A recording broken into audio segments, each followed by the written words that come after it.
Well, the oncology service came about on trying to kind of help the vets mainly kind of deal with their cancer patients and help the owners and the pets as well. The reason why we kind of want to start it here is because it is going to be a first opinion centered service basically. So we're going to work with the vets that sent us the case. We're going to work with the owners. We're going to work with the pets depending on how well they can tolerate all the treatments that we do. Kind of being different from other practices, it's going to be that we are going to aim treatment very specifically for each patient. Everything's going to be tailored based on their necessity, based on their requirements, based on their tolerability to medication, and based on the owner's finances as well, which is going to be very, very important. We want to make the service, first of all, affordable, and second of all, we want to make the service accessible to the general vets that we've got a very good relationship with.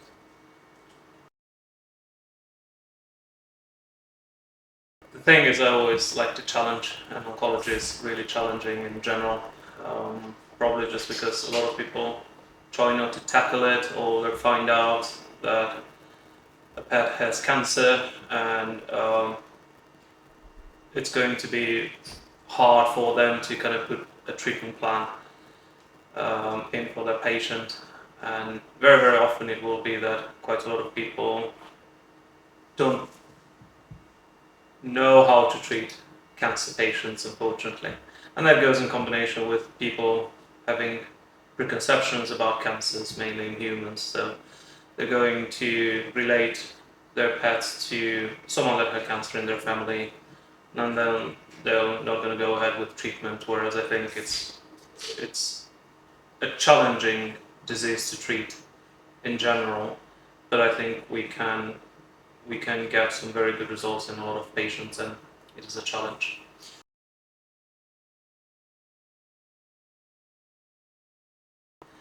So what we're aiming when we treat cancer is to actually give them good quality of life for the rest of the life that they've got left, while still managing the cancer that they have left with that.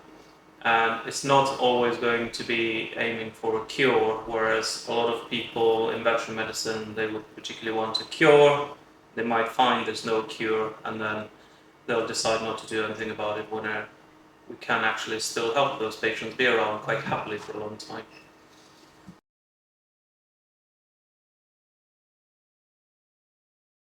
Well, the discussion comes with the diagnosis itself. So once we do all the testing, so for example, we find that there is a bone cancer in a pet. So we'll discuss about the diagnosis, what the pet has, and then we would discuss, what sort of options we've got for that pet. So, because there are options of treatment, there are options of palliation, where we just manage the disease for as long as we can while it's still present. And of course, there is the option of euthanasia if they still consider that would be the best thing for their pet. But we would also always start with, this is the diagnosis, these are our options, and we'd go through all the options with them.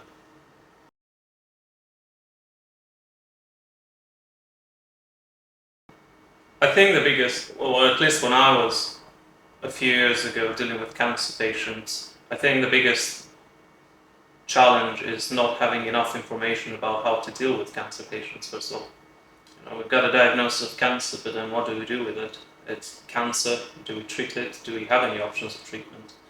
So that's why we're here.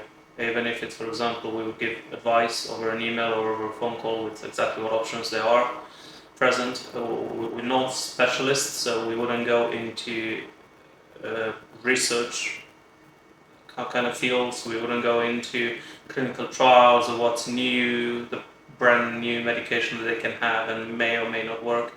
We're going to tailor treatments to what we know at the moment can work. But I think the biggest challenge for general vets dealing with patients that have cancer, it's one, probably the lack of information available to them on how to treat that.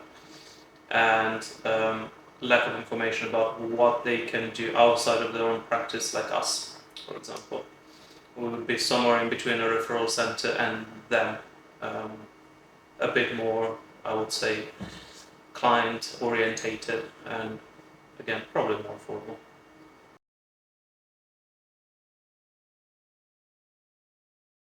Realistically, at any stage, from how to diagnose something, how to relate the information to the owner once they have the diagnosis, how to treat anything surgically, how to treat anything medically, as much as we can help them.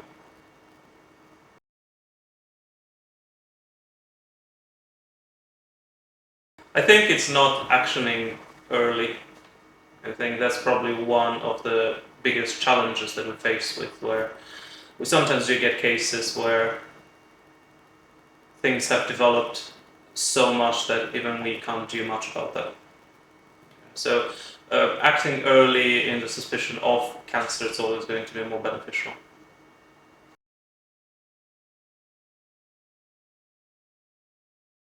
So electrochemotherapy, I'm not a physician, so I can't go into the process too much. So it's based on electroporation and making the cell more permeable to medication. So when we apply a current to a particular cell, the current leaves behind gaps in the membrane, making it easier to actually introduce drugs. It's been mainly kind of researched and developed over introduction of genes in cells, but we don't go that far. It's mainly so we can introduce chemotherapy easier in cancerous cells.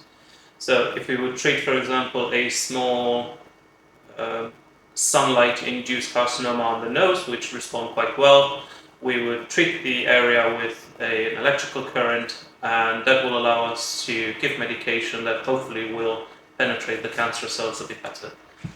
We also treat that, and we also use electrochemotherapy for incomplete margins, where we want to sterilize the area of any cancer cells left behind after a surgery that it wasn't big enough to remove all the cancer.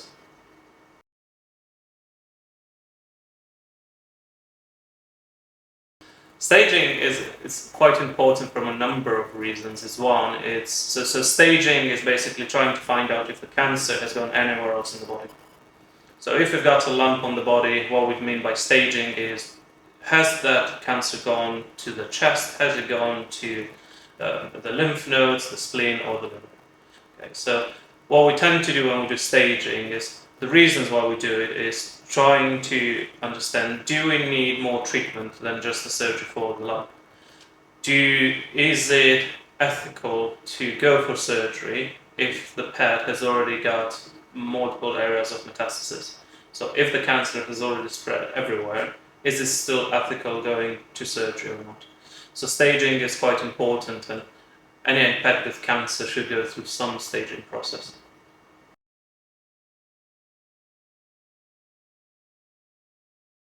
There are a lot of recent developments. It's just a lot of them are in clinical trialing at the moment. There are recent developments in lymphoma, which is one of the main cancers that we deal with. There are a lot more protocols available that can work in lymphoma cases where original classic protocols don't work. There's a lot of research on vaccines and antibodies, just like it is in humans. The reason why we don't see it in general practice is because quite a lot of the treatments have not been licensed yet, or they haven't been licensed in the UK. They're mainly licensed in the United States, and it will take a while until they come to us as well. I think the biggest part of the biggest change is obtaining an accurate diagnosis and then putting up a treatment plan for those dogs and cats. Other things that have changed and advances is the use of radiation therapy in pets as well, which can work really, really well in certain cases. The development of electrochemotherapy, for example, which can work really good in a lot of cases.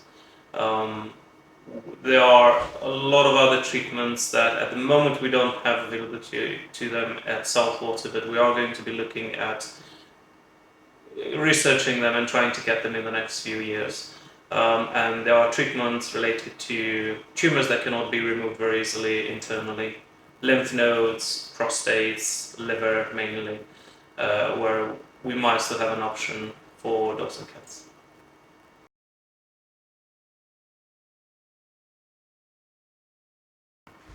Usually it's seeing the owners happy that they still have their pet around and the pet's happy with them as well. I think the most important part for me is getting the quality of life for that pet, and then the owner coming back saying, we really thought we'd lose it when we came to see you, and 6 months down the line they're still running around, they're still playing, they're still very happy. 12 months down the line they're still running around, they're still playing, they're still very happy. Even though very often we're not going to do much treatment, we might just do palliation, we might just make the dog very, very comfortable, and then it can perform to its happiest. So seeing, that bond between owner and pet, it's still there and it's still going well, I think that's probably the best thing ever.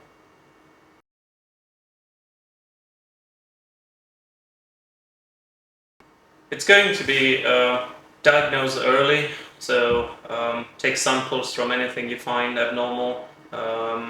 Most things will be benign, never going to have to touch them again.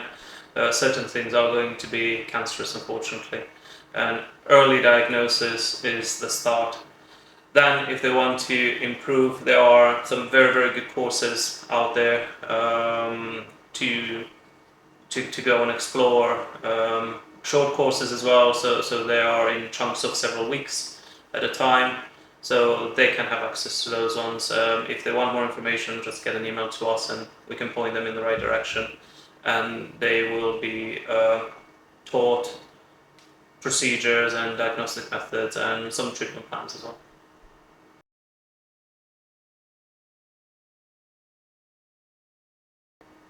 Treat your cancer patients, because we treat a lot of disease. So this is something a oncologist specialist told me not so long ago, is that why don't we treat cancer patients like any other chronic disease patient? So we treat heart disease patients with the same ending. Unfortunately, they will still die of heart disease, sometimes 6 months down the line, sometimes 1 year down the line. And they are given a lot of medication to try to manage that. We treat chronic disease very readily. We treat diabetes, which is a lifelong treatment and doesn't always have good success. We treat Cushing's disease, we treat renal disease, we treat epilepsy as well with medication that can have quite a lot of side effects. But we're not treating cancer. And cancer is just any other disease. It's just the medication is, I know it's a bit more challenging, but as long as everything goes right and we're careful with it, it should not be more difficult than treating any other chronic disease, to be honest.